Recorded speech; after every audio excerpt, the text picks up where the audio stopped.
Good evening, and welcome to our Tewksbury Town election live coverage. I'm Rosalyn Impink, coming at you live from Tewksbury Town Hall.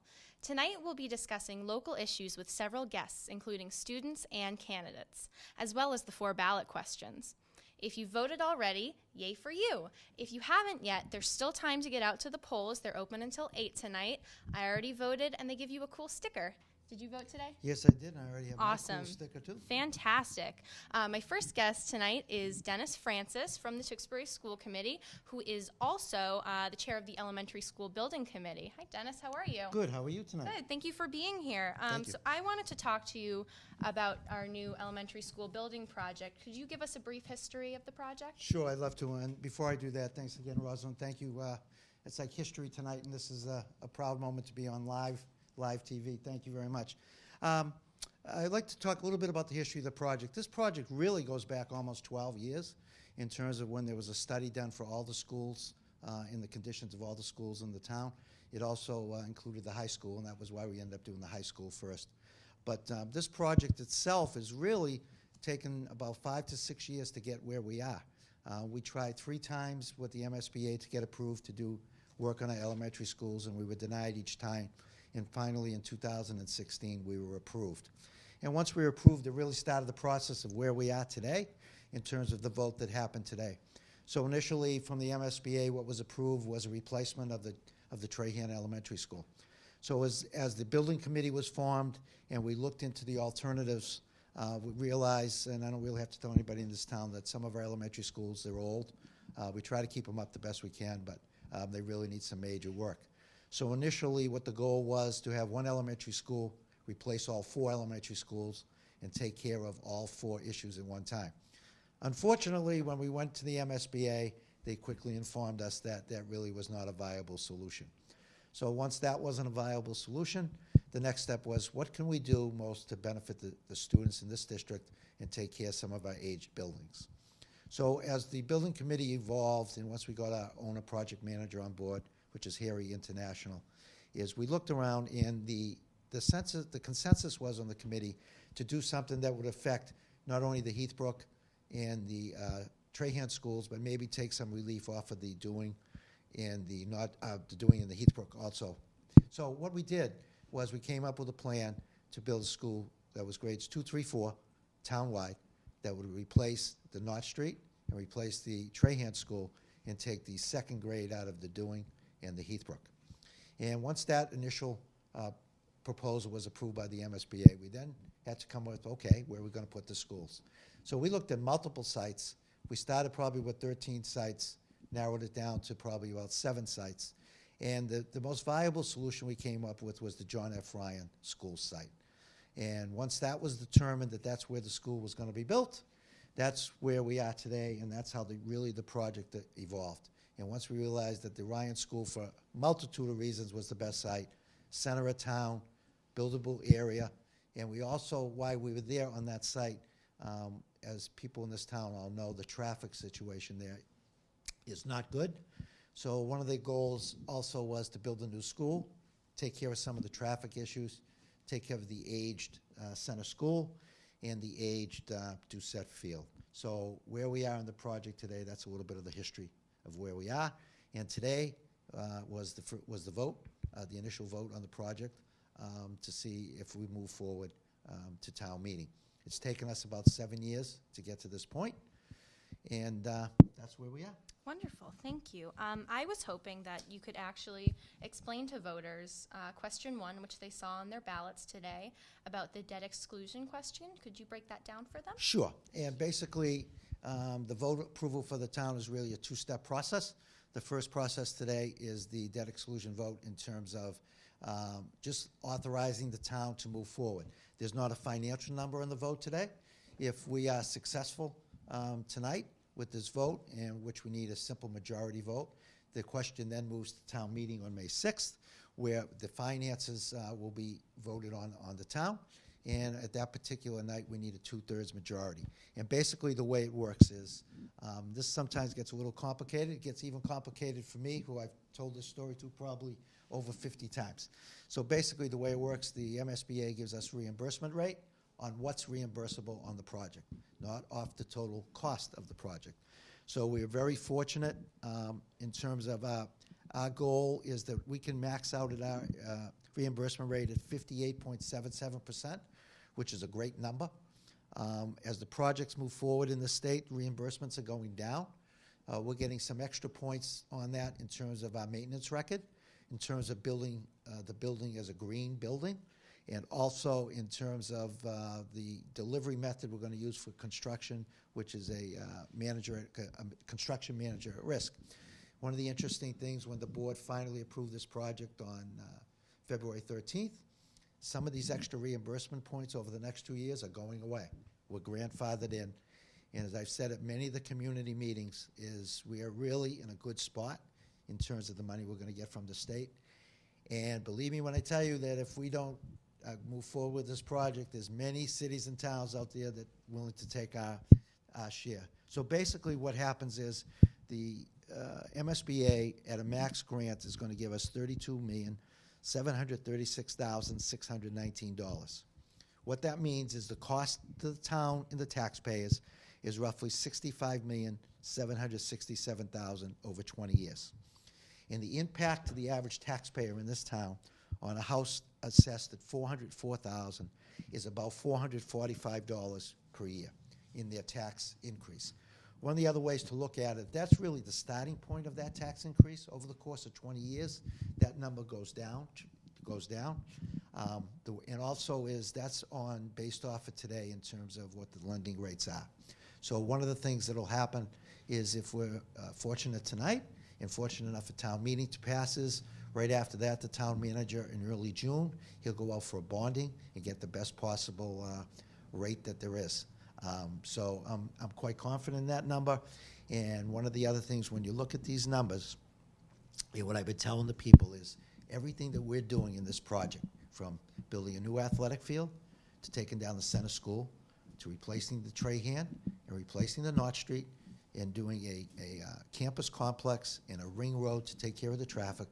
If this is not successful, we still have to do all this at no help from the state. So this really is a really great chance, great opportunity for the town of Tewksbury. And it has taken us 7 years to get this far. And hopefully we're very fortunate tonight and fortunate on May 6th. Fascinating stuff. When we come back, we'll be speaking to school committee candidate John Statman, as well as a local environmental expert. Dennis Francis, thank you so much for being here. Thank you very much. I appreciate it. Thank you very much. Welcome back to our live election coverage from Town Hall. Just a reminder, polls are open until 8 o'clock tonight. I'm back with school committee candidate John Statman. Hi, Thanks John. for having me. Thank you. Thank you for being here. I want to ask you, what inspired you to run for school committee? You know, it's funny, actually. I never really had thought myself of actually running for school committee. You know, being here for just shy of 2 decades, being in town for just shy of 2 decades. You know, we've just been in town, been around. You know, our kids just gliding through school, if you will. And, you know, I do my thing and volunteer where I go and, you know, be at a drama club or, you know, being in Boy Scouts and things like that. And it wasn't until, you know, 8 months ago or whatever, then when the school athletic grounds came up. And I said, you know, this is in my wheelhouse, you know, my story. It's in my wheelhouse. Well, I, you know, put my name in for it, and I got onto that. And, you know, and then a few months of doing that, and, you know, you get to know people around town. And then Chrissy actually approached me and said, hey, you know, you seem like a nice guy. And I said, oh, thanks. I appreciate that. And then, you know, I talked about it with my wife and said, you know, just something that, you know, maybe I should do. And obviously talked it with the kids because it's a very public thing.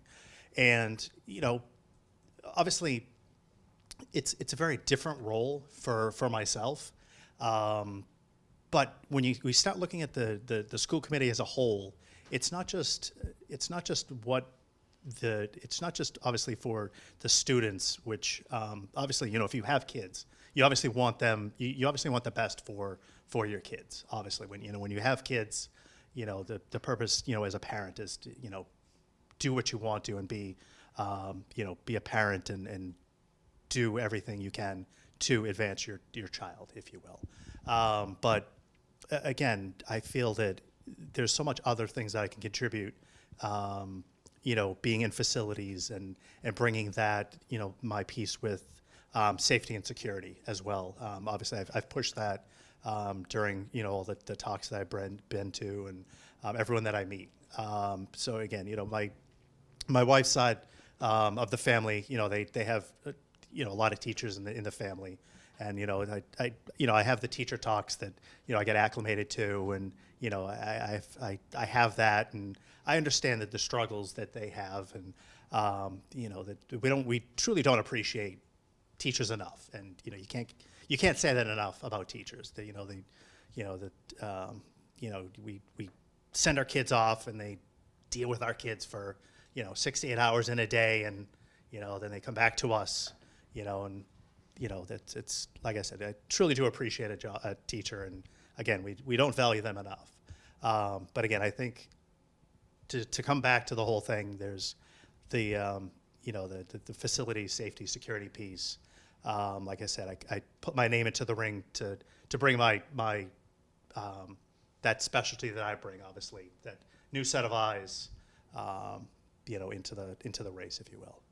Wonderful. John, along that line, can I ask you, who was the teacher who influenced you the most in your life? No. Curveball question. No, actually, it's funny. It was my 4th grade science teacher, actually. Every time when I first met Mr. Doucette, I think his name was, and every time I'd come home from school, it would be, I'd come home basically, it was, Mr. Doucette said. And I think from that, I kind of got my start with mechanical engineering. And it was one of those where anytime, my parents would bring up something about, moving this up the ground or, let's move this from point A to point B, excuse me, I'd say, well, Mr. Doucette said, if we move it this way, it's a lot easier than moving it this way, and then that became, the saying around, around the household. Oh, Mr. Doucette must have said this. Oh, you must have learned something new in Mr. Doucette's class.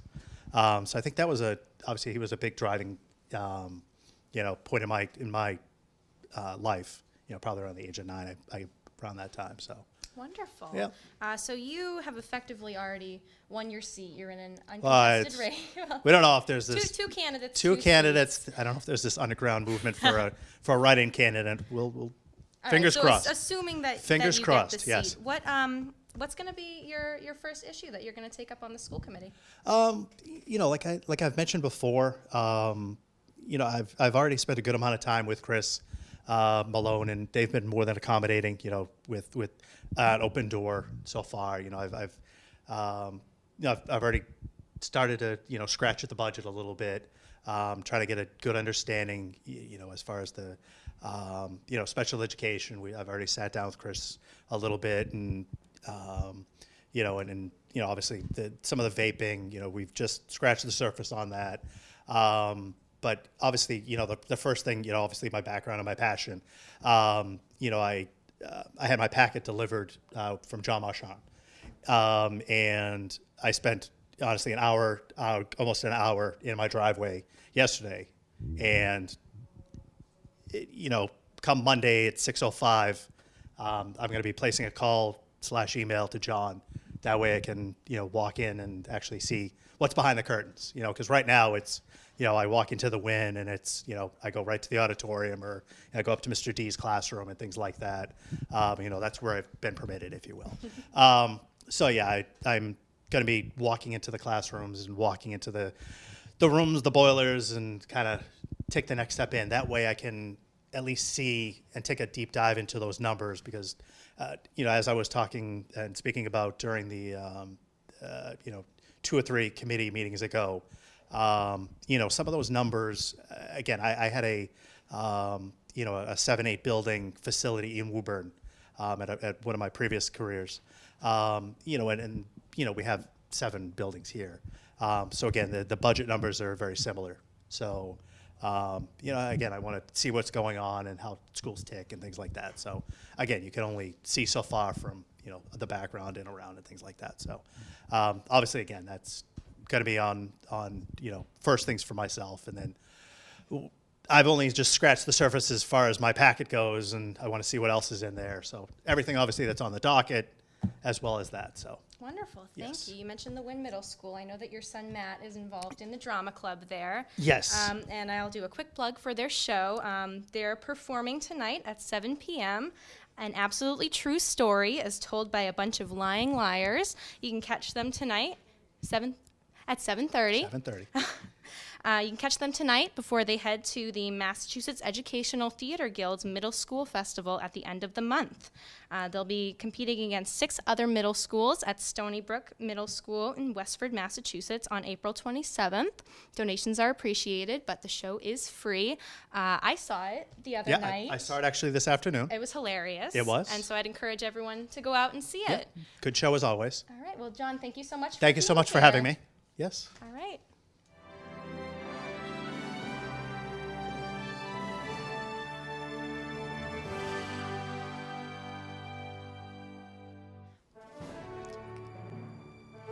Welcome back to our live election coverage of the Tewksbury Town election. We're live from Town Hall.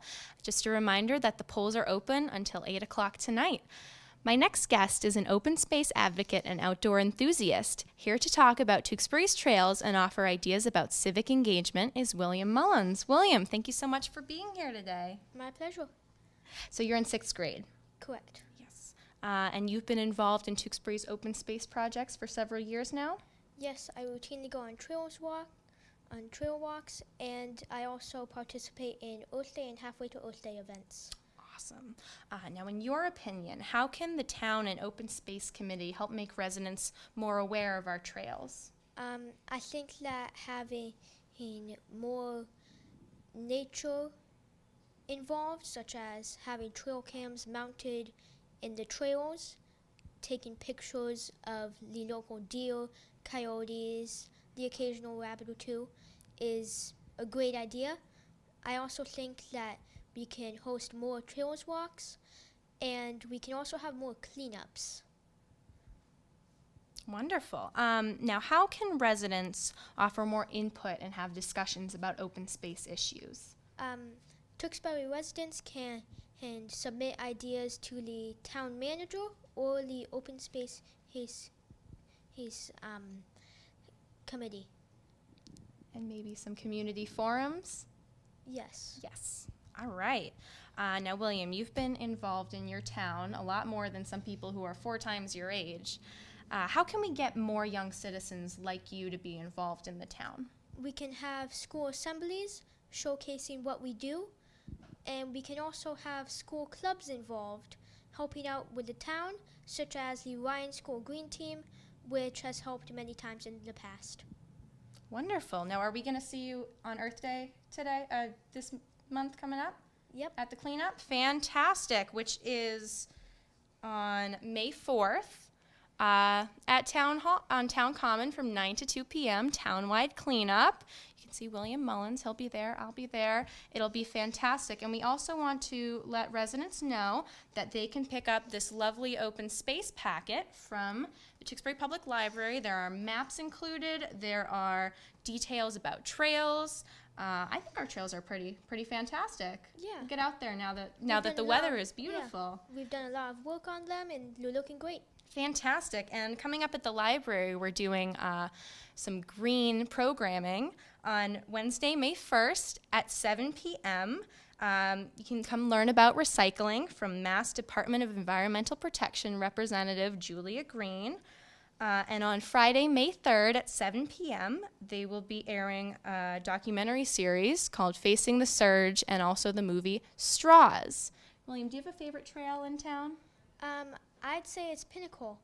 It's a great trail network. It's cared for, and it offers a really nice experience to anybody who happens to be in the area. Wonderful. I think my favorite is the Chandler Well Fields. A lot of interesting stuff to see out there. Yeah. And we have our boardwalk as well. All right, William Mullins, thank you so much for being here. Thanks for having me.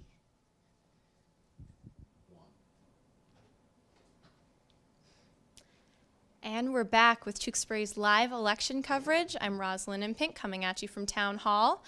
I'm looking at the specimen ballot right now that we have this year for our election. Polls are open until 8 o'clock, so if you haven't voted yet, what are you waiting for? So on our ballot, there are 4 questions up for consideration. Question 1 is a debt exclusion question, and I'm just going to read it right here. Shall the town of Tewksbury be allowed to exempt from the provisions of Proposition 2 1/2, so-called the amounts required to pay for bonds issued in order to design, construct, furnish, and equip a new approximately 140,000 square foot elementary school and new school administration offices and a new athletic field complex located at 135 Pleasant Street, including the payment of all costs incidental and related thereto. And so you have a yes or no option there. The debt exclusion allows the town to exclude the cost of the school from the Proposition 2 1/2 law in effect, which will allow the town to raise the money necessary to pay for the school, the athletic complex, and the administrative offices. Question 2. The next 3 questions are all non-binding referendum questions regarding marijuana.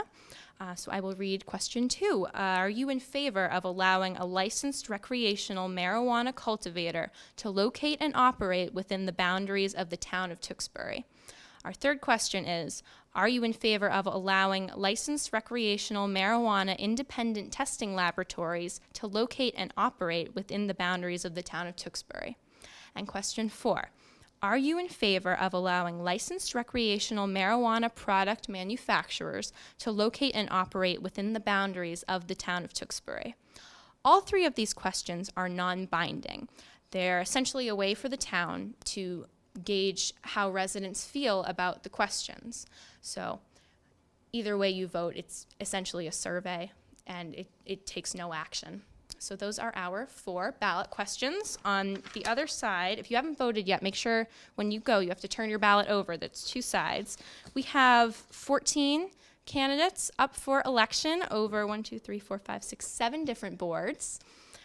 And you should go vote. Oh, I should read them. I'm going to read them now. For Board of Selectmen, a 3-year term, we are electing 2 selectmen, incumbent Todd Johnson, incumbent Anne Marie Stronach, and town moderator Jane Wellman Miller. For School Committee, a 3-year term, we are electing 2 candidates, Shannon Demos and John Statman. For Planning Board, a 5-year term, we are voting for 1 seat, and the only candidate is incumbent Vincent S. Fratalia. For the Board of Health, a 3-year term, we're voting for 2 members, incumbent Anthony Boschetti, incumbent George Ferdinand, Kylie Parada, and Maria Zaroulis. For the Board of Library Trustees, a 3-year term, we are voting for 2 members, incumbent Joseph Frank and incumbent Laura Harrington. For the Shawshene Regional Technical School Committee, we are voting for 1 member to a 3-year term, incumbent Patricia Muse. And for the Housing Authority, 5-year term, we are voting for 1 candidate, incumbent John Deputat. And that's our ballot. Welcome back to our live election coverage of the Tewksbury 2019 election. I'm Rosalyn Impink. Just a quick reminder, if you haven't voted yet, you have time until 8 o'clock tonight. Our 4 polling places are for Precinct 1 and 1A, the Senior Center at 175 Chandler Street. Precincts 2 and 2A are the Recreation Center at 286 Livingston Street. Precincts 3 and 3A are at Town Hall, 1009 Main Street, and Precinct 4 and 4A are at the library at 300 Chandler Street. Other events going on tonight at the John Wynn Middle School. You can see an absolutely true story as told by a bunch of lying liars at 7:30 tonight. It's a great show. I saw it the other night, and it's fantastic to support our theater department at the middle school. But right now, I have with me Board of Health candidate George Ferdinand. Hi, George. Hi, how are you? Good, how are you? Good, thank you. Did you go out and vote today? Yes, I did. Fantastic, good to hear. So you're running for Board of Health. Correct. You're incumbent. a current, yes, incumbent. So let me ask you, why are you running for Board of Health? I'm running for the Board of Health the second time because the different issues that I had campaigned on over 3 years ago, I would say like 2 of them are mostly taken care of, but I still have 2 more that I'd like to. And let me say this, since you said that. I'm promising the people of Tewksbury that I will not run again for Board of Health, and that I'll support some of the other candidates who I've already supported in the past. So you mentioned issues that you feel strongly about. What are those issues? When I ran a couple years ago, the issues were the folks in the town said to me, we call up about different places, and we don't feel like that we're getting either responses or anything done about even like an inspection. So I said to them, I'll run and put that as one of them. And the other thing is regulations. I was very concerned of updating a lot of regulations in our town.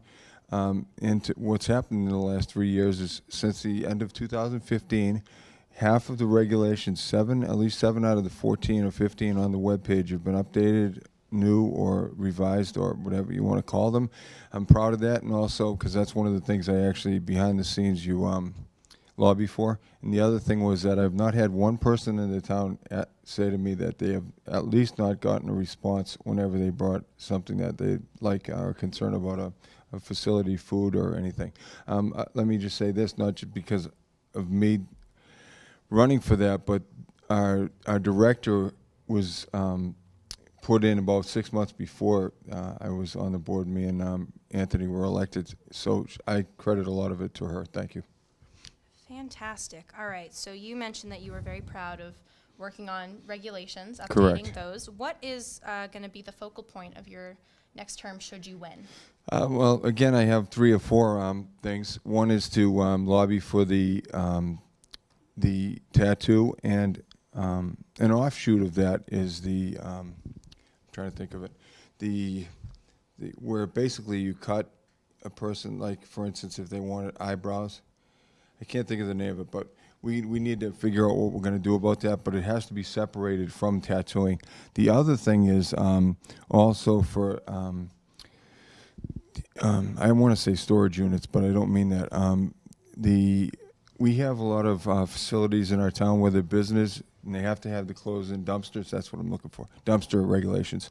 And there's no set thing for all the facilities, and we have to at least be user-friendly, but we do have to fix those. The 2 other things is I want to continue to be on. We have a mandated from both the last in 2015, I believe it was, the planning board mandated, and also Lowell, the water authority, mandated that we had all the businesses up to date on the grease traps.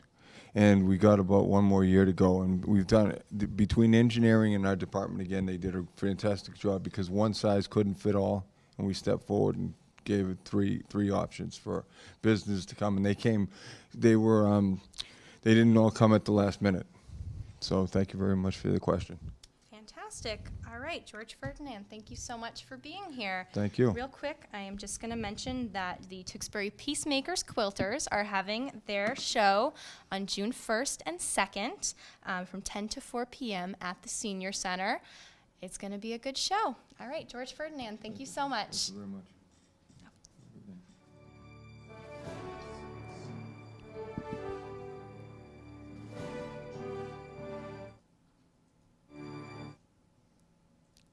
Welcome back to our live coverage of the Tewksbury election. I'm Rosalyn Impink. We're live at Town Hall, and the polls are open until 8 o'clock tonight. If you haven't gone and voted yet, you definitely should. They'll give you a sticker. I just want to mention real quick that tomorrow, Sunday, April 7th, from 1 to 3 p.m., is the Line of March reenactment. Starting on Town Common, you can join reenactors from the Tewksbury Militia, Colonel Bailey's 2nd Regiment, and the Lexington Minutemen as they recreate the call to arms from April 14th, 1775. March with them down Main Street to the Tewksbury Public Library and follow the route taken from Tewksbury to Billerica and on through Concord. Right now with me, I have Katie Monahan and Justina McNeil. So you're both seniors at Tewksbury Memorial High School. Yep. And you've been applying to colleges. We have lots of colleges. So tell me a little bit about your experiences in that process. So it's a very, very long process in a very short amount of time, if that makes any sense. So you start around junior year, you take the PSATs and then the SATs, and if you don't do well on your SATs, you take your ACTs, which are more like science-based, and then you take your subject tests, and then you start to write all your college essays around September, and you apply for most of your colleges around early October. And each of these tests requires an additional fee, and then applying to colleges also has an additional fee, normally from about $50 to $80. With this whole process, an issue that us students have been having is just because it becomes a monopoly over time of how much money you're spending to get into schools, because between the standardized testing that's required, the application fees, if you want to tour somewhere, the travel fees, and everything involved, it becomes a game of money rather than a game of intelligence or anything of the like. So the process has gotten much more intense over the years, and it's very interesting to look at how intense the process has gotten, but also how expensive colleges have gotten in the meantime. And it's just an interesting balance. So our experience with the college application process has been insightful. We'll go with that. Wonderful. So what is the best advice that you can give to students who are starting to look at colleges, parents of students going into that process? We would say basically start early, look often, go to as many schools as you can, apply to as many as you can, because you don't know what you're going to get into, you don't know how hard the major is, and maybe like kind of look around and decide what subjects you're interested in and what you can do with the majors that involve those subjects, because that really helps. And then also like finding the right school for you is really important. And if you start looking early, it makes life a lot easier, because even if you have no clue what you want to major in, if you decide to tour a couple schools your junior year, then you get a better idea of if you like city schools or rural schools, whether you're interested in a liberal arts education or a conservatory or a STEM major. It's a very interesting process, and you'll learn a lot that you didn't know. Like, a strange example is I know that after touring colleges, I wanted a school that had a radio station. Never would have thought I wanted that, but after going on a couple tours, you kind of figure out what niches you like. So, yeah, starting early definitely makes your life easier. And apply to scholarships. So many scholarships. Fast Web Scholarships is one of the greatest things you will ever use. It's an app, and it's phenomenal. Not paid sponsor, but it's here. I wanted to ask you guys, what are the resources that you've had at TMHS that have supported you through this process? You know, honestly, they've really helped. We have our guidance department that's very open to like exploring different schools, exploring what your majors are. And it's really helpful talking to our teachers that have gone to these like amazing schools, such as like Dr. Saad, who went to Oxford, and like talking about what major you could possibly do or what your chances of getting in for that major is. And it's just very helpful. I would totally second that. All the teachers there are so open and nice about talking about college, whether if it's the right fit for you, even having that conversation, but also deciding which school is going to be the best fit financially, personality-wise, demographic-wise. It's been really nice. So teachers and the guidance department has been phenomenal in this process. So go TMHS. Awesome. All right, I'm going to do a little bit of shameless self-promotion here. Last month, we ran a voter registration drive at TMHS. Mm-hmm. We had 76 students sign up. Did you both register to vote? Yes, Of indeed. course, I voted yeah. today. How was your experience? My experience with voting was so seamless. The biggest issue with it was parking, but I have more issue parking at the high school than I did at the voter booth, and having a stuffed parking lot on a voting day, not the worst issue. It's pretty solid. It's a good problem to have. Yeah, absolutely. All right. So, Would you recommend voting to a friend? absolutely. All Absolutely. We love political efficacy. There we go. You get a sticker. We love that. I All put my worth sticker it. right on my laptop, which is fantastic. All right, Justina, while I have you here, you are a member of the TMHS Theater Company. Yes, indeed. And you will be putting on your show Godspell Mm-hmm. later in the month. Could you talk a little bit about what the show is about? Yes, so Godspell is the 1970s musical classic that is not your grandmother's musical by any means. Plot-wise, it focuses on the journey that Jesus and his followers have over time, but don't let that misconstrue you, because it really isn't a religious show. It focuses more on friendship and community rather than any religious themes, so all while having a really great soundtrack. So think of it more as a campfire jam session than like a regular musical, and it's a lot of fun. There's a lot of great songs, a lot of great cast, and wherever you sit in the audience, you will have a fun time. So highly recommend. Fantastic. Who should go see this show? Everybody. Well, just because towards the end there is a little bit more dramatic content, it's probably recommended that people 13 and up go see it. So everybody that is 13 and up, come on down. And where and when can we see this awesome show? You can see this awesome show at the Tewksbury Memorial High School the last weekend in April, so that is the 25th, 26th, and the 27th. On each of those days, there's a 7 p.m. show, and on the 27th, which is a Saturday, there's also a 2 p.m. matinee. Tickets are $7 for seniors and students, and then $10 for everybody else. So highly recommend. It's going to be a lot of fun. All right, I look forward to it. Justina McNeil, Katie Monahan, thank you so much for joining us. Thank you. Coverage of the Tewksbury 2019 election. I'm Rosalyn Impink, coming at you live from Tewksbury Town Hall. If you haven't voted yet, the polls are open until 8 p.m. Our locations are the Rec Center, Town Hall, the library. I forgot the fourth one. Senior Center. The one where I voted, and they gave me this lovely sticker. You get a sticker if you vote, which is fantastic. So right now, I will be giving a brief presentation about the history of women in Massachusetts government. So, starting right off, and a lot of this information came from WGBH, so thank you, WGBH. So, on select boards in Massachusetts, women make up just 25% of the 1,200 select board members in the state. 85 towns in Massachusetts have boards with no women on them, and only 2 of them have all-female boards. City councils is a little bit better. About 30% of city councilors are female. And mayors, actually, there used to be 11 female mayors in the state, and this year that number dropped to 10. In the early 2000s, 25% of all female lawmakers on Beacon Hill at the State House were women, and in 2018, that number rose slightly to 28.5%. Massachusetts ranks 6th in New England and 27th nationally by the proportion of female lawmakers in state legislature, according to Rutgers University. Nevada is actually the state with the most female legislators. They have over 50%. So, in statewide offices, only 10 women have ever held statewide office in Massachusetts, and 4 of them are currently in office. Karen Polito, our Lieutenant Governor, Maura Healey, Attorney General, Deb Goldberg, Treasurer, and Suzanne Bump, Auditor. Our 4 representatives at the national level are Senator Elizabeth Warren, the first female senator ever elected from Massachusetts, Lori Trahan, who represents Massachusetts' 3rd District, Catherine Clark, who represents the 5th District, and Ayanna Presley of the 7th District. Massachusetts has had a total of 4 female lieutenant governors. One of them currently serving now is Karen Polito.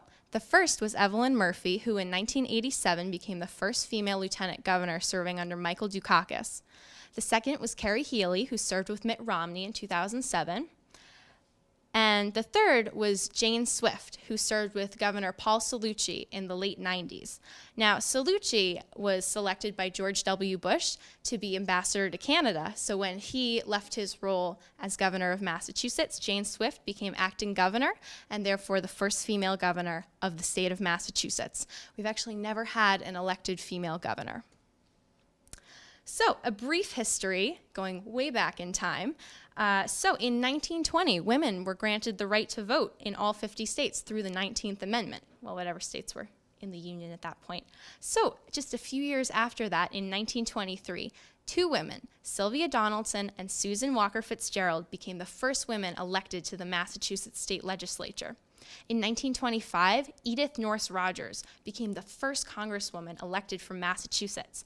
Her husband had passed away, and she ran in a special election to take his seat. Until 2012, she was the longest-serving woman in Congress.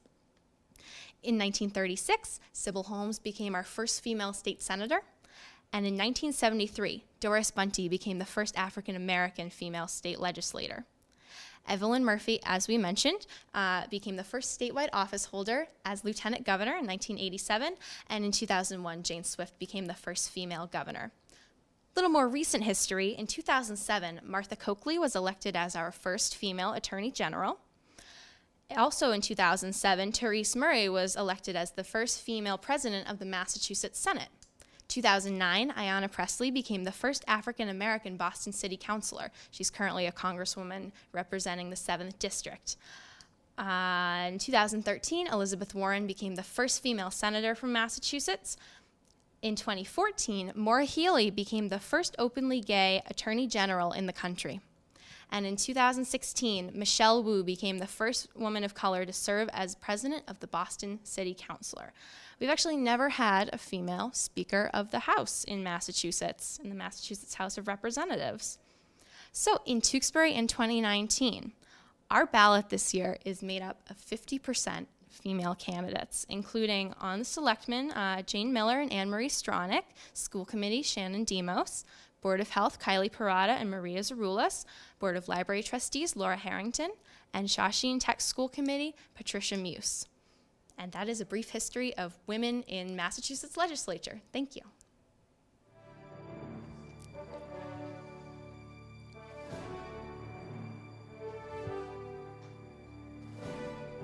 Welcome back to our live election coverage. I'm Rosalyn Impink coming at you live from Tewksbury Town Hall.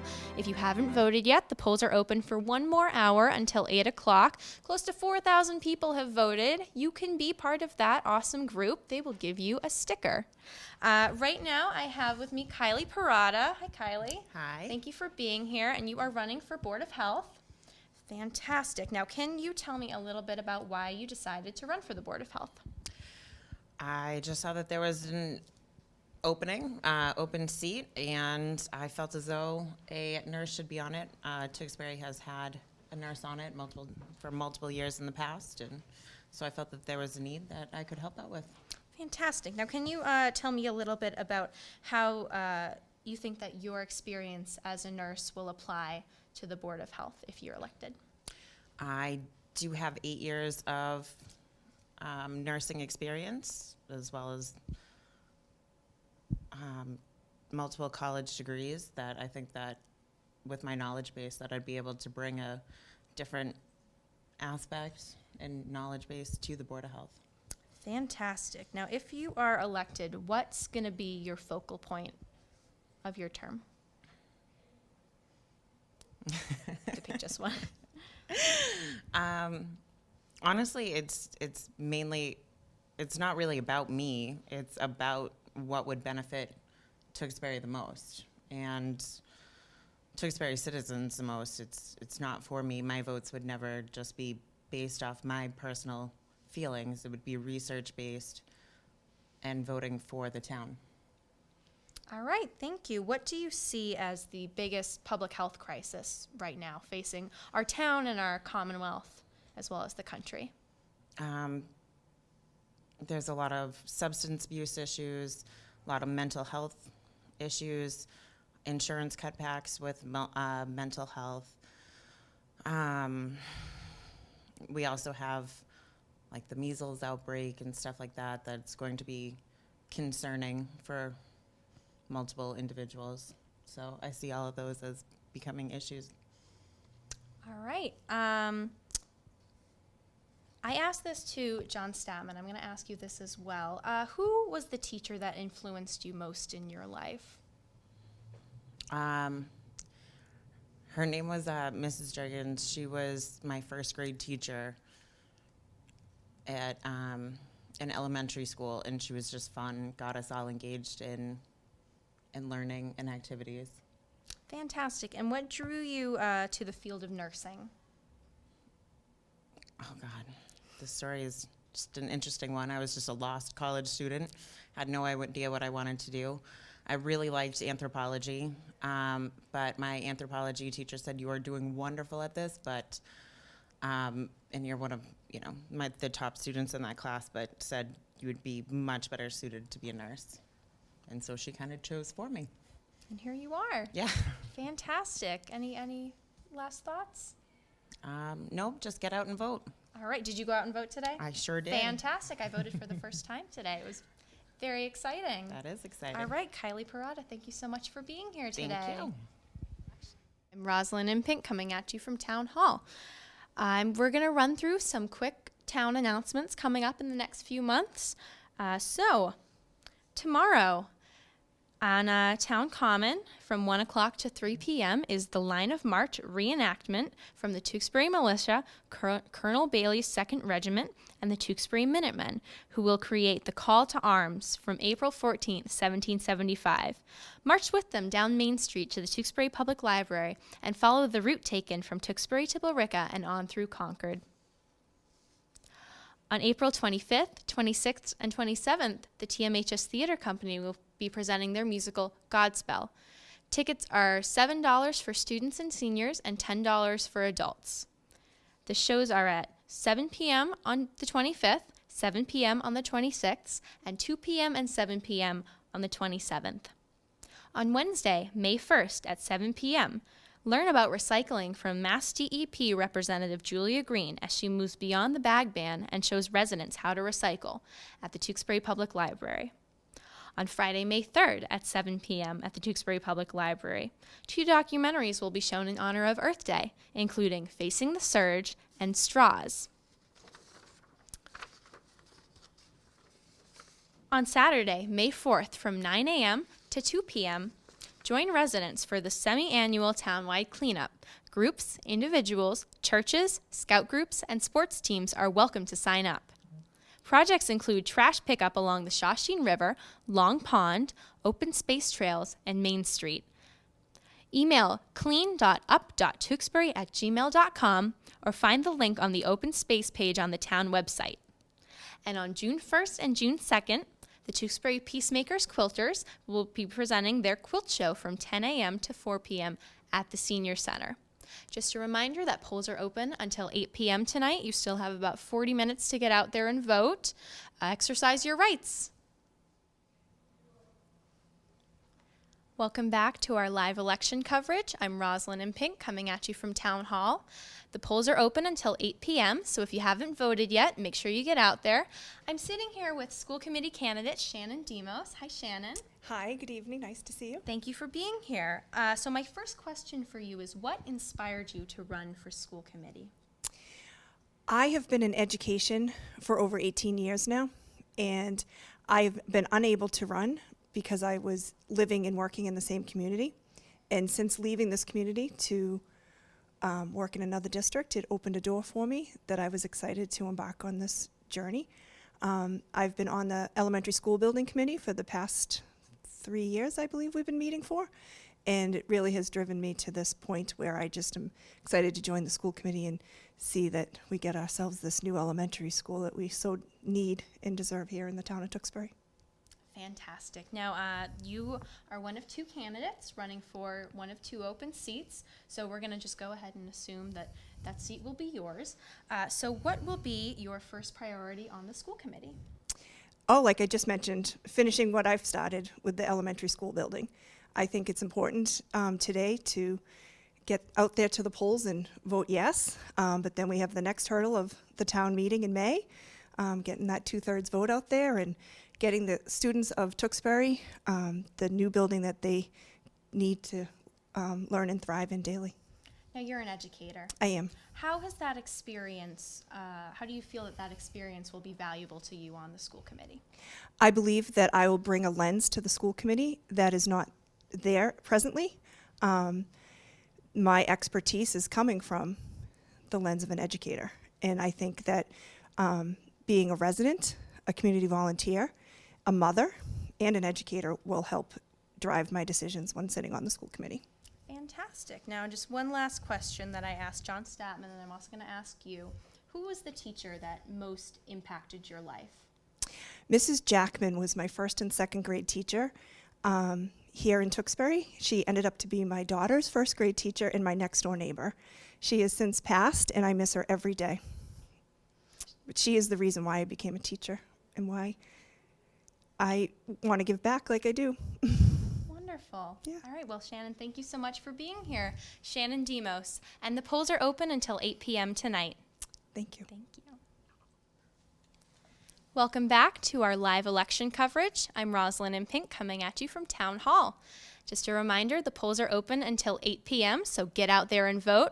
I voted for the first time today. Dave, did you go out and vote? I certainly did. Fantastic. With me here is State Representative for the 19th Middlesex District, Dave Robertson. Thank you so much for being here, Well, Dave. thank you for taking the time, and not only for just having me and asking questions, but for doing this fantastic broadcast at Town Hall. Awesome. It's We're excellent. so happy to have you here. Now, the reason I wanted to have you here was so that you could speak a little bit about some legislation that you're working on Absolutely. at the State House and how that might impact residents, things they should be aware of. Yeah, well, So take it away.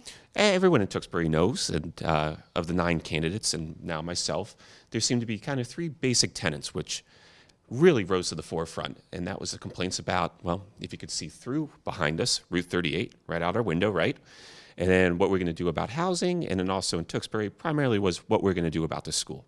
So as noted by Shannon ahead of me, today is the first big hurdle for that. And that was the first couple of weeks between myself and Senator Feingold and Rep. Nguyen was pushing for the highest reimbursement rate we could get for the school project if the town elects to go forward with it today, which I believe they likely will.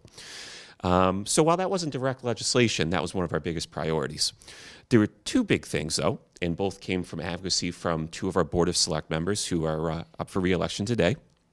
And one of them primarily was, and it was a great concern that came out of our seniors here in town. Those on a fixed income, those who are on a pension, they're stuck on Social Security, and let's face it, Social Security isn't being increased at the rate it should be, at least for our neck of the woods, is putting seniors in the bind. They want to support things like a new school or a fire station or something that contributes to the quality of life in town, and they're kind of at an impasse because their financial reality doesn't dictate that they can. They have to vote with their wallets rather than with their morals and what they really want to do. And that's just the reality of it. So we drafted up a bill. It's still right now being looked over from the legal aspect from our legal counsel that would perhaps allow towns the option to exempt folks who are retired and over 65 the debt exclusion when calculating their taxes. They could choose to shift the burdens around if the rest of the town's folks decided so.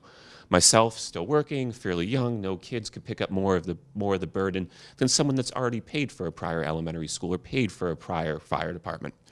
So that bill is not yet numbered, but I anticipate it's in the oven, according to the lawyers, and it should come out pretty well baked soon. And the other that we did was reestablishing and refunding what's called a revolving account. Now, these accounts are given year to year. There's a little bit of funding put in, or a lot of bit of funding from the state. And the one that was of great concern to Tewksbury was our sewage debt. Now, the ways Tewksbury's debt in the past, being realistic, it went through a little rough patches a couple decades ago, and we're in a much better fiscal position now. The town obviously wants to continue being in a good fiscal position, but the sewage debt and the water debts and the sewage rates are a prime concern. It restricts residential growth, it restricts commercial growth.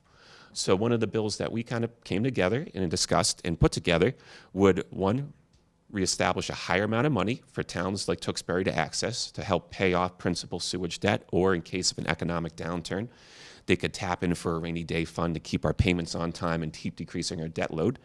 And the other would extend a tax credit, which homeowners now can only use to fix their septic system if it fails. Well, this would also allow them to access that same tax credit if their septic system failed, but they wanted to switch to sewage, which would in turn boost the rates of people using our sewer system and bring the cost down overall.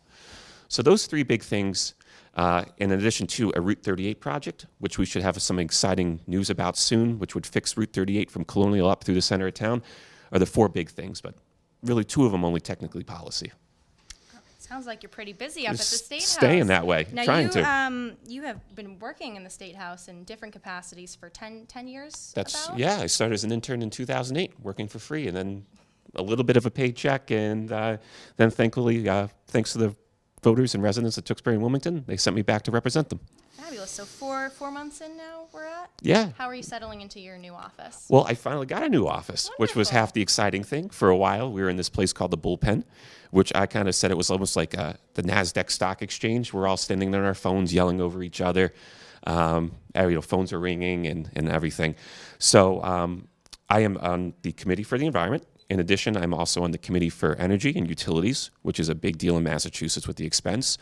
And then also I'm on the I'm on the Committee for Veterans Affairs, which is another great one. But my office itself was within the Committee on the Environment. And it was great, actually, if I could brag for a little bit, how you came up and represented Tewksbury in the Student Government Day. Student Government Day yesterday with me and then Katie Monahan, who was here earlier. Phenomenal. Thank you for giving us a great tour. You don't have to of the thank whole me. place. You blew everybody away, fantastic. as was expected, I might add. You But have a great seat on the House floor, right up That's- front. That seat actually used to belong to former state representative Jim Maselli. And actually, coming up on April 25th, Thursday, from 7 to 9 p.m. at the Tewksbury Public Library, you can learn more about the life and legacy of late State Representative James Maselli from the people who knew him best. Panelists from Tewksbury and Wilmington will be discussing his life, his work, and his impact on Wilmington and Tewksbury. This is supported by the Wilmington Historical Commission and the Tewksbury Historical Society. Dave, is there anything you want to say to the young voters of Tewksbury, how they can get involved, why they should be involved? Well, I hope they follow your example, that's for sure. Why should they be involved? Well, you grew up in this town, just like myself and most other folks here, or they moved in not too long ago. And it's your stake, it's your future. You took the time, you got educated, and now it's up to you to decide what the next step at Tewksbury looks like. And I know it's kind of easy to get online and complain or vent your frustrations, but days like today allow you to turn that frustration into action and take a step and support those or oppose things which you may or may not believe should be involved in Tewksbury's future. So again, kudos to you. And Right. State Representative Dave Robertson, thank you so much for being here. Thanks, Rosalyn. Polls are open until 8 p.m. and we'll be right back. Coming up, we have Library Trustee Laura Harrington, as well as some student panelists.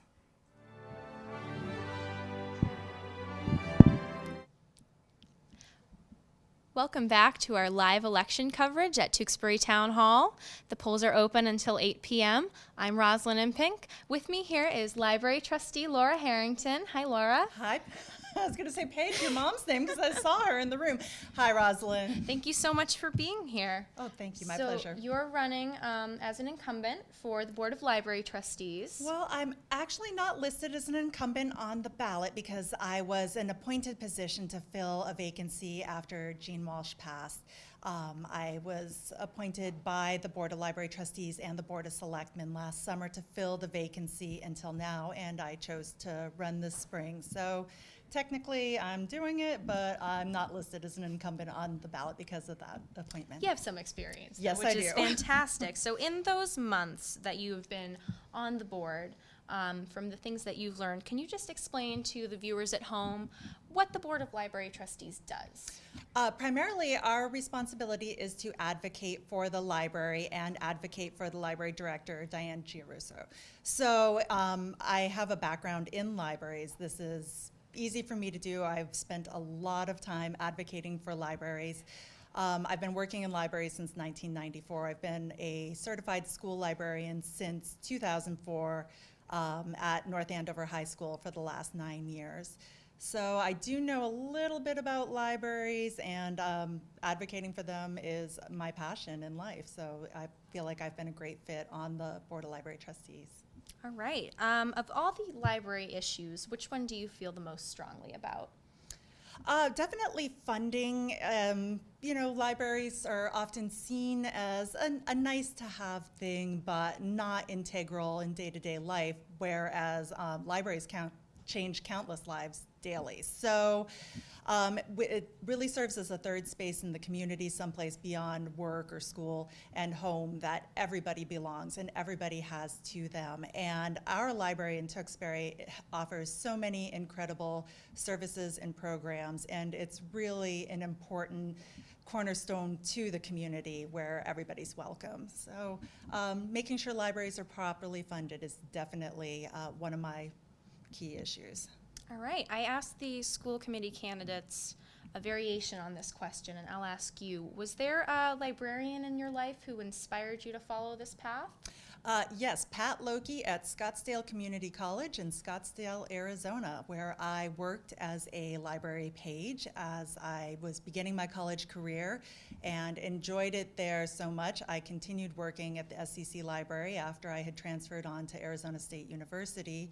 And one day she asked me, "What are you doing with your life?" Which I thought was an odd question, and asked her what she meant, and she explained that I had been there a lot longer than she expected, and had I considered going to school for library science, which I did not realize was a thing until that moment. So Pat influenced me greatly. Wonderful. All right, Laura Harrington, thank you so much for being here tonight. Thank you so much, I loved Rosalyn. having you. Love being here. All right, the polls will be open until 8 p.m. tonight, and we'll be right back. Welcome back to our live election coverage from Tewksbury Town Hall. I'm Rosalyn Impink. Just a quick reminder, the polls are open until 8 p.m., so you still have 15 minutes to get out and vote. And tomorrow from 1 to 3 p.m., starting on Town Common, is our Line of March reenactment. Join reenactors from the Tewksbury Militia, Colonel Bailey's 2nd Regiment, and the Lexington Minutemen as they create the call to arms from April 14th, 1775. March with them down Main Street to the Tewksbury Public Library and follow the route taken from Tewksbury to Billerica and on through Concord. With me now is Selectman candidate Jane Wellman Miller. Jane, thank you so much for being here tonight. My very great pleasure, Rosalyn. Thank you very much for having me. Thank you. So you are currently our town moderator. Correct. And I wanted to ask you, how do you feel that your experience as moderator will serve you as a selectman if you're elected? Well, I think this is totally off. I haven't even prepared for this question. I think that being town moderator is about being connected to the electorate and offering a fair opportunity for everybody who comes before a town meeting to ask any question, be answered, be treated fairly on town meeting floor. And I think that the same thing is true when you're on the Board of Selectmen, that everybody has an opportunity to come before the board and ask a question. That now we've been replayed in the room. Thank you, Shannon Demos, candidate for school committee. I was on school committee. It was outstanding. You're going to be great. This is a live interview. Thank you very much for tuning in. This is exactly how town meeting usually is with me. That's how we prove that it's live. Also, I have Bruno Mars playing for town meeting. It's fun. We have a good time. Anyway, so I think that having a welcoming and open place for residents to come before the Board of Selectmen or town meeting or any public board is important, and to make that, to facilitate that process so that people feel that they have a voice in front of their government or with their government. And what is, if you're elected, what is going to be your first priority on the Board of Selectmen? Well, I've outlined a number of priorities for this candidacy. Senior tax relief is among the first, so that we can facilitate the investments we need to make in the community, both with our infrastructure and our buildings, such as the ballot question that's before us today, and then will come before us if it passes tonight at town meeting, but also to take care of our residents who've been here for a long time, who've invested in our community, but who may or may not have the means to stay living in this community with increases in taxes that we're looking at right now. So I think that senior tax relief is among the top of my priorities. Other things I'd like to create are more self-funding opportunities. So a recreation department that is in-house but is self-funding and that can return money to the general fund. A rental and redevelopment board that takes care of our public buildings, our real assets, and then creates a revenue stream out of them, but also works to very deliberately plan how we renovate and rehabilitate and redevelop properties in our community. And should the new elementary school building project pass, we'll have 2 elementary schools in town that will need redevelopment in some way. And while those decisions haven't been made, and while there is a committee that's looking at our opportunities on that front, I think that we need to, I would like to see us have something that's in-house, that's deliberate and long-term, and looks at the longitude of those kinds of projects for all of our real assets. Fantastic. Did you go vote today? Really? Of course I did. I wanted to be the first person there, but then I was at Dunkin' Donuts buying the box of Joe for the people holding signs. So yeah, so I was number 40. that voted today. Yeah, it was I it was voted great. today for the first time. We had more than 75 students register or pre-register to vote at TMHS last month. So what would you say to young residents who are looking for ways to get involved and make their voice heard in town? Well, Rosalyn, not for nothing, but I think you're a pretty good inspiration and example for young people. Stop it right now. You voted today for the first time. That's outstanding. I got a sticker. It's right on my You got a computer. sticker. Yeah, you should be Yeah. proud of that. My son voted for the second time today. He came back from University of Maine to vote in this election. And I had a number of young people that I know in the community who made a point of coming out and saying hello when they voted today for their first time. So I think that the early registration is important. I think that the efforts that you made actually at Tewksbury Memorial High School in the past few months to get young people to pre-register is huge. And I think that you should be commended for that. And I believe that we need to do more to teach young people what it means to be involved in the community and how easy it is to be involved in the community, but also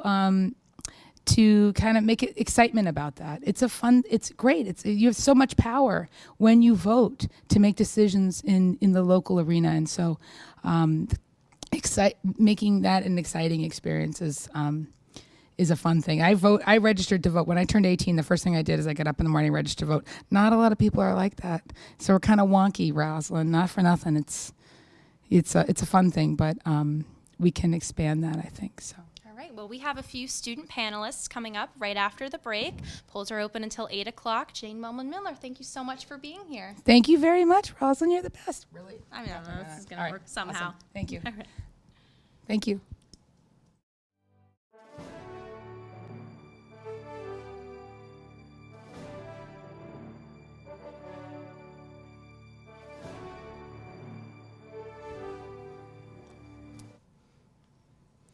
Welcome back to our live coverage of the Tewksbury election. I'm Rosalyn Impink, coming at you from Town Hall.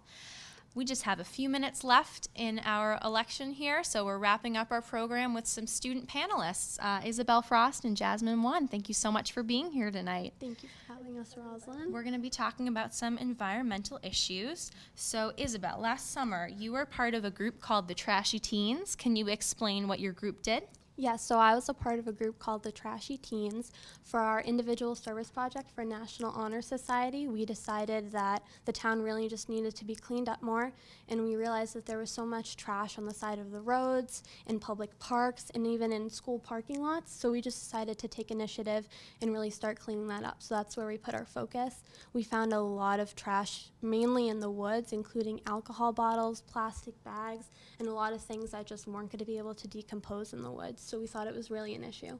All right, fantastic. How many members were there in this group? There were about 8 or 9 members in the group. Fantastic.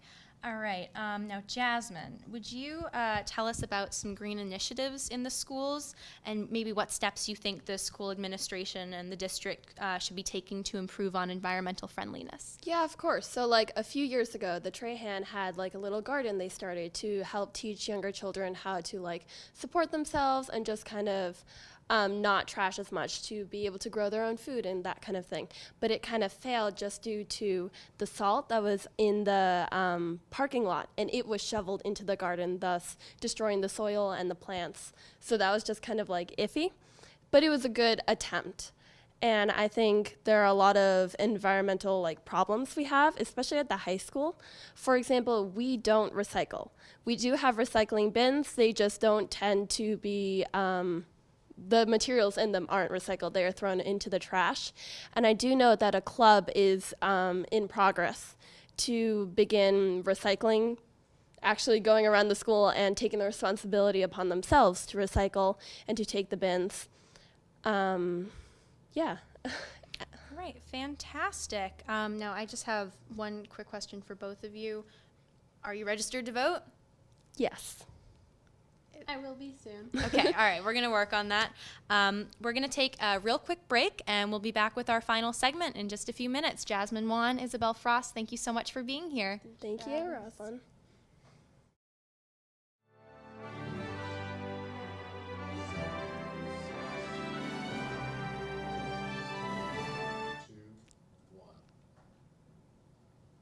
Welcome back to our live election coverage. I'm Rosalyn Impink, coming at you from Tewksbury Town Hall.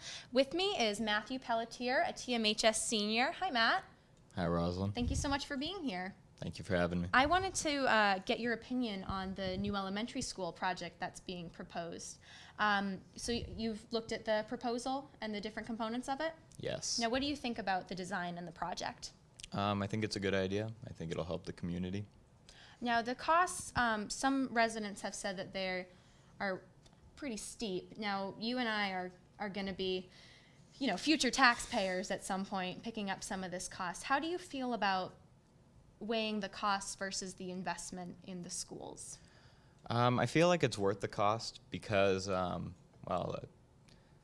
old schools, they need to be repaired all the time because of water damages to the electricity there, and I just feel like buying or investing in a new school would just be better for the community overall instead of continuing to pay for these repairs. Fantastic. And you're all right with picking up some of the tab for it? Yes. All right. Fantastic. Matt Pelletier, thank you so much for being here. Wait, did you register to vote? Yes. Did you vote today? No. Matt. Oh, I pre-registered. All right. I'm not 18 yet. That's good. That's good. We love it. We'll be right back.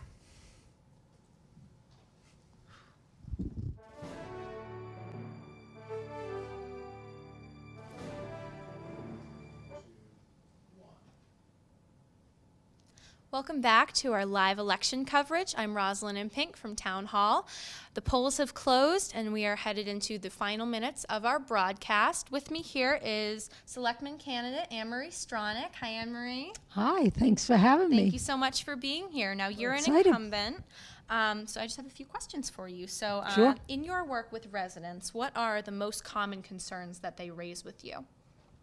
Taxes are always a big concern, and services that aren't necessarily meeting their needs, So they look to you to help them fix things that are, in their minds, could be improved. And I can give you a quick example of that. We had a resident that called me last week because there was a lock that was broken and it was flapping in the wind because it was very, very windy, and the lock had been cut off, and it was a pretty quick and easy fix to call the DPW and get it fixed. But I get phone calls like that all the time because a lot of times people just don't know where to call to get things done. So happy to help people with simple things like that. But then some things are a little bit more complicated, like taxes and how we can help reduce the taxes, especially when it comes to seniors and disabled. And I know that we did a lot of work this year using retained earnings to help lower those taxes, and we're looking to continue to do some work on that moving forward. All right, fantastic. So you were a selectman from 2007 to 2013, and then you ran again in 2016. What drives your commitment to the community? Really what drives my commitment is the fact that I want to be able to have my kids live in this community, and I want to do anything within my powers to work with groups to make things happen that need to happen that benefit everybody. So I just come from a family of civil servants, and it's been, much like yourself. Something that has been ingrained into me as a young kid, and something that I really feel committed to. I think it's in everybody's best interest, and I feel that I can work hard and make a difference for people, so I like to do that. All right. Now, if you are reelected, what is something that you hope to accomplish that you haven't yet? Well, I'm very much looking forward to the continued work on the Building Elementary Committee. And being a selectman for 9 years, there's a lot of things that I feel that I've accomplished. So I would like to continue to do the work to make residents feel that they're being heard.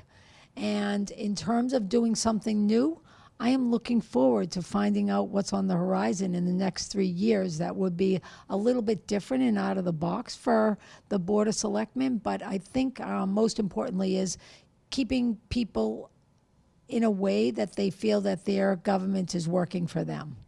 All right. And what would you say to younger residents who want to get involved in the community?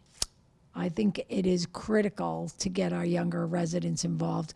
I know I talk to you about that all the time. I fortunately have 2 young sons who are very involved in their own communities, and I just think that if we don't get young people involved in a way that is meaningful, that they feel they're making the change. I feel like their way of communicating is different than mine. So for me, getting them to help me communicate is the way that I get them involved. All right, fantastic. Anne-Marie Stronach, thank you so much for being here tonight. Thank you. I really appreciate it. Have a good night. Thank you. We'll be right back with the results from the election after a short break.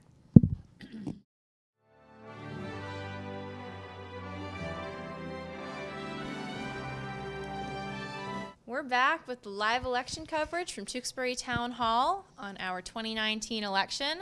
Dave Robertson is back. Hi, Dave. Thank you for having me back. So we are going to have you talk for a little bit about the ballot questions on the back of the ballots. I hope everyone That's flipped right. over their ballots because it was double-sided. And take it away, Dave. Well, I can tell you that the poll workers in 4 and 4A were very vocal about making sure that you flipped over the back of the ballot. So folks in town probably saw on the back of the ballot question, and maybe this has been something for us to keep in mind for the next election cycle that we'll do beforehand. But we're going to talk a little bit about questions 1 through 4, which specifically question 1 was the primary draw. Well, wouldn't you say, Rosalyn, the primary draw today was probably, I'd say, aside from the select board race, most people's mind was, what are we going to do about the elementary school? Probably. So many, many years ago, there was a thing called Proposition 2.5, which limited the amount of property tax adjustments within the town of 2.5% to kind of tepid the absolutely crazy increase for our local taxes on the municipal level. But it allows us to do something called a debt exemption, which is in the case of what the town of Tewksbury decided today to do for the new elementary school project that is proposed. And that would allow the town to proceed to town meeting, which will be coming up shortly. I'm sure everyone loves town meeting. May 6th, 7 p.m. at TMHS. Be there. Be there, because you need to make your voice heard again. It requires a 66% vote to pass, and it would allow the town to basically issue a series of bonds, which I know we're at a new record bond level, but this is a huge financial decision for the town in the fiscal future, and would then issue the bonds out to construct the elementary school. But I think probably more interesting, just because they're non-binding, and this really is setting up a debate for our town meeting, is question 2 through 4, which has to do with the marijuana industry, something new both across the country, with the exception of Colorado, but exceptionally so here in Massachusetts. And folks, I think first and foremost, and again, my poll workers were great about letting me know what's on the back, but you have to read the questions, would notice that this was not a binding question today. And basically what it is doing a little fact finding and a little bit of temperature taking here in the town of Tewksbury with the residents for the Board of Selectmen, our Finance Committee, and our Planning Board and Zoning Boards to take a look at what residents want to see our town's future as. Question 2 allowed for the cultivation of marijuana, so essentially agriculture, which is also another interesting thing coming up and on the state debate in, I anticipate, a few months. Marijuana testing, which has to do with potency of labs of strains and other things along that, especially important during the manufacturing process. And then lastly, question 4 was having to do with the manufacturing. So as I said, number 2 was basically saying, would you allow a farmer to grow marijuana or cultivate, whether it be indoor or outdoor? That's to be decided later, but this is just a general gist of it. Question 3 had to do with, are we going to welcome private labs, whether they're selling products for consumption or for medical, to do lab testing within the town? And for question 4, would you allow the creation of a factory that would, say, for example, create a marijuana edible or candy or even prepackaged cigarettes? So I think Tewksbury has some big choices coming up at the crossroad. I know you and I and many have discussed before, what is something like, say, Merck Pharmaceutical coming to town and wanting to make a cancer medication that has something to do with marijuana? What does that entail? After all, Raytheon has access to high explosives that we don't, and it seems like a good comparative case. But I guess we'll see that in a couple minutes. I know our town clerk right now is busy verifying results, and I'm trying to tally up these numbers right now, and then I'm sure Mrs. Graffio, the town clerk, will have them all printed up and ready. She will. Which will be fantastic. She's amazing. I think we should give a moment to thank all the poll workers, without everyone question. in the town clerk's office for giving their 12 hours and doing all of their training. Without question, on a Saturday, a beautiful Saturday. They really make our elections run.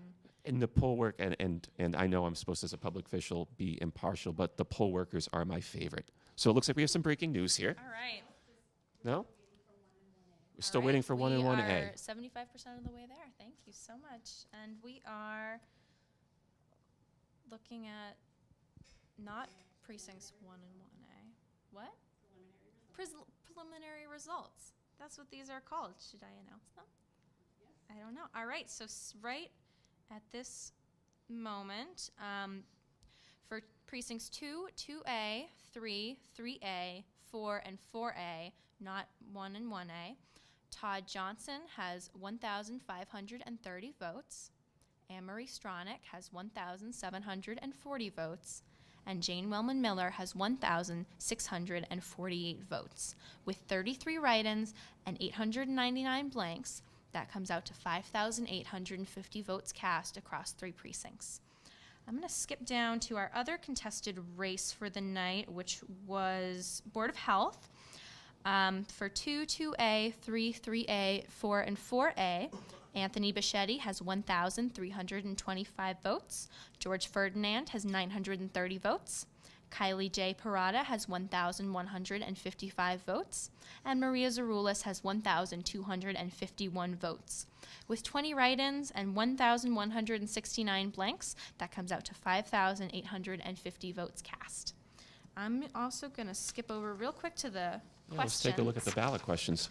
All right, so let's start with our debt exclusion question for the new elementary school. For our 6 precincts, not 1 and 1A, yeses total 1,949, and noes total 947, 29 blanks, 2,925 votes cast. So that looks about roughly 70% yes for the elementary school project, give or take. Yes, for the debt exclusion. For question 2, non-binding referendum on marijuana cultivation. Total. Oh, this is close. For marijuana cultivators, yeses total 1,087 votes. Noes are 1,802. Where am I reading here? 36 blanks, and 2,925 votes cast.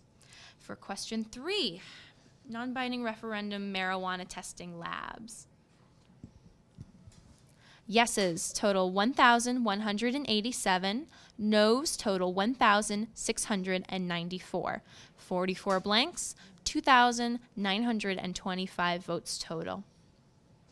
For question 4, non-binding referendum, marijuana product manufacturers, yeses total 1,075 votes. Noes total 1,806 votes. Blanks, 44. For a total of 2,925 votes cast. Now, looking at this at the bottom, we can see that 13, so far, this is not including precincts 1 and 1A, 13% of registered voters showed up to the polls today. What do you think about that, Dave?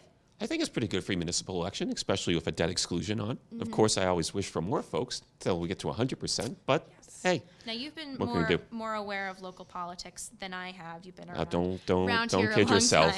time. Is that a higher percentage than you've seen in the past? Yeah, and typically that's not atypical of a debt exclusion or a major question like that. All right. That's good. Every vote counts, folks. As we can see, we have some close margins here. So again, we're just waiting for the total votes of adding precincts 1 and 1A. We have 2,925 votes cast. That's a lot of people. It is. That's pretty good. It is. And like you said, it's all thanks to our poll workers and the town clerk and the town government today. Absolutely. Yes. I'd like to know how many young voters showed up to the polls today. Hopefully everyone who registered and pre-registered eventually will vote. It's good. We've done some good outreach. Yeah, absolutely. All right. Should we go through the, let's go through the other races, Yeah, I was think. gonna say. All right. So. It's important for folks to know who are their leaders on the local municipal level. Absolutely. This has the most direct impact on them. Yeah, so let's start with school committee. Again, we are missing precincts 1 and 1A. Shannon Demos received 2,167 votes. John Statman received 2,020 votes. 44 write-ins, 1,619 blanks for a total of 5,850. For the planning board, incumbent Vinnie Fratalia received 2,203 votes, 39 write-ins, and 683 blanks for a total of 2,925 votes. We did Board of Health, so back to library trustees. Joseph Frank received 2,023 votes, and Laura Harrington received 2,055 votes, 20 write-ins, 1,752 blanks, for a total of 5,850 votes. Shawshene Regional Technical School Committee, Patricia M.W. Muse received a total of 2,262 votes, 22 write-ins, 641 blanks for a total of 2,925. And we have our unofficial election results for all 4 precincts. So I think let's bounce right back to Board of Selectmen. Oh, look at that percentage. Oh, it jumped. Jumped up to 17.6% of all registered voters. Fantastic. That's fantastic. Good work. Over just one precinct. Precinct 1 and 1A there. Yes. All right. So for the Board of Selectmen, total, Todd Johnson received 2,102 votes. Anne Marie Stronach received 2,352 votes. Jane Wellman Miller received 2,160 votes, with 48 write-ins, 1,236 blanks, for a total of 7,898 votes. We can now project that the winners of the selectman race will be Anne Marie Stronach and Jane Wellman Miller. And we will skip down to Board of Health, our other contested race for the evening. Anthony M. Boschetti received 1,757 votes. George Ferdinand received 1,266 votes. Kylie J. Parada received 1,549 votes. And Maria Zaroulas received 1,697 votes, with 26 write-ins, 1,603 blanks, and a total of 7,898 ballots cast. We can now project that the winners of the Board of Health race will be Anthony Boschetti and Maria Zaroulas. Let's get back to the questions. Questions on the table. See if anything changed, especially question 2 there was close. That was a 5-vote split last time. Yes. All right. So question 1, elementary school debt exclusion. Votes for yes, 2,587 votes. Votes for no, 1,326 votes. Question 2, non-binding referendum, marijuana cultivators. Yes, 1,452 votes. No, 2,449 votes. Question 3, non-binding referendum, marijuana testing labs. Yeses, 1,586 votes. Noes, 2,306 votes. And question 4, non-binding referendum, marijuana product manufacturers. Votes for yes, 1,442 votes. Votes for no, 2,451 votes. And a total number of 3,949 votes were cast, I think. So for the elementary school debt exclusion, we can project that the question will pass. For question 2, marijuana cultivators, we can project that the noes win on that non-binding referendum. Question 3, the noes have it, as well as with question 4. So that looks to be about our race there. Yeah. All right. Not bad, 840. It's a lot faster than the state race results, I'll tell you that. Gotta say, 17.6%, that's great, but let's keep making sure that we get people out to vote. I think we can get 20 next time? I think we can One do out it. of every 5 folks? I believe. We want to thank everybody so much for coming out to vote today. If you didn't come out to vote today, we'll see you at the next election. Thank you to our students who registered to vote and really came out to share their voices, our poll workers, our town clerk's office, the town manager's office, and we especially want to thank all the candidates who ran. Your time and commitment to this community is truly inspiring, and we want to congratulate all of our projected winners. Everyone have a great night. Oh, and town meeting is on May 6th, 7 p.m. at TMHS. And that's going to have a lot of interesting stuff going on. So, Dave Robertson, thank you so much for being here. Thank you for hosting this this has been again. fun. I know, this is the first newscast with breaking news results I've ever been I on. almost So forgot. I want to thank our directors of Tewksbury Telemedia, Brian Dorrington and Jason Marshall. They made this entire thing possible. They are truly miracle workers, and hopefully we'll be back again next year. Thank you. I'm Rosalyn Impink from Tewksbury Town Hall. Good night.